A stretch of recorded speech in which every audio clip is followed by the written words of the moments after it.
Hello and welcome to the Story Shed. Hope that you're all doing well and taking good care. I did notice that I'm probably due for a haircut because my hair's gone a bit wild. I look a bit like a mad scientist, and I will be doing some science experiments in the shed in the future with some stories to go with them. So hopefully you'll enjoy that. But in the meantime, let me know if that would be a good idea or not, whether I do need a haircut. And you can let us know at thestoryshed@gmail.com. That's thestoryshed@gmail.com, and I look forward to hearing from you. Haircut or no haircut. The story I have for you is from Grandma's Magical Storybook, and we've read quite a few of them. And this one is called Puppy Love. So sit back, relax, and hopefully enjoy the story. Buster yawned, pushed past his brothers and sisters, and fell out of the basket. He trotted over to his bowl, helped himself to some water, and waited for the other puppies to wake up. At the moment they were still fast asleep. 4 golden-haired little puppies that looked exactly like Ellie, their beautiful mother. Ellie had given birth to 9 puppies altogether. Now, sometimes they all wriggled up together in a big, sleepy pile. At other times, they chased around, nipping each other's ears and pretending to be big, fierce, grown-up dogs. The other puppies loved to tease Buster, calling him Patch, but Buster didn't care. He loved being part of the golden-haired puppy gang. After a few weeks, strangers began to visit the house in search of their dream puppy. All of them said how beautiful the puppies were, and nobody left the house without choosing at least one of them. Soon, there were only 5 puppies left. "I suppose, Bertie," the cat remarked to Buster, "that you're expecting somebody to take you away any day now." Buster stopped playing with his smallest sister and blinked. He hadn't really thought about leaving home. "Oh, yes," he said at last. "I suppose so, though I'll be sad to leave Mum and the others, of course." "I wouldn't worry too much about that," smirked the cat.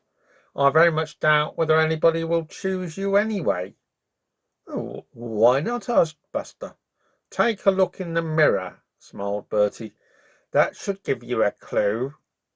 Buster trotted over and looked in the mirror. Staring out at him was a little brown and white dog with a patch of one round brown eye.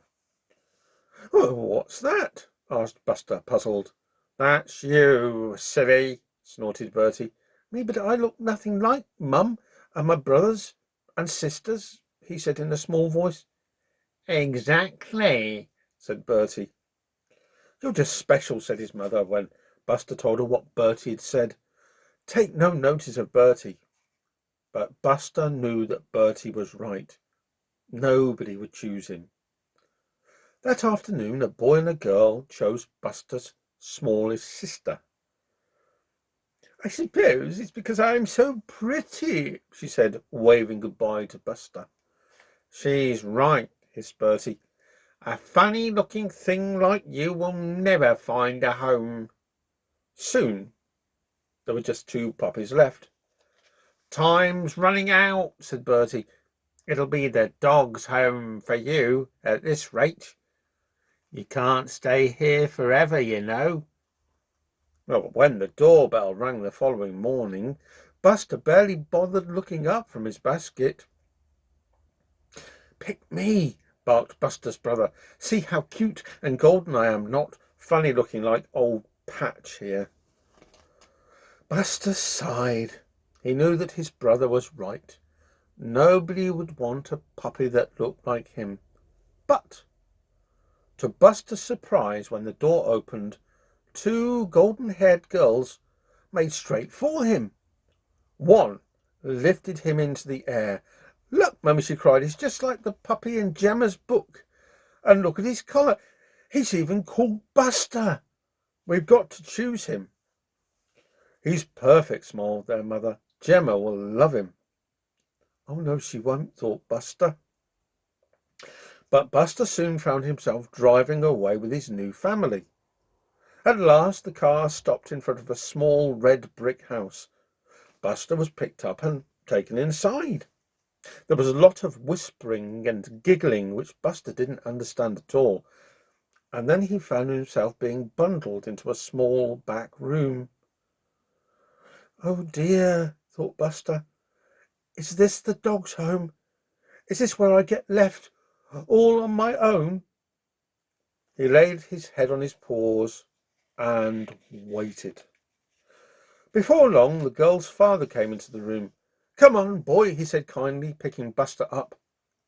He tied a red ribbon around Buster's neck and carried him to a bright, sunny room.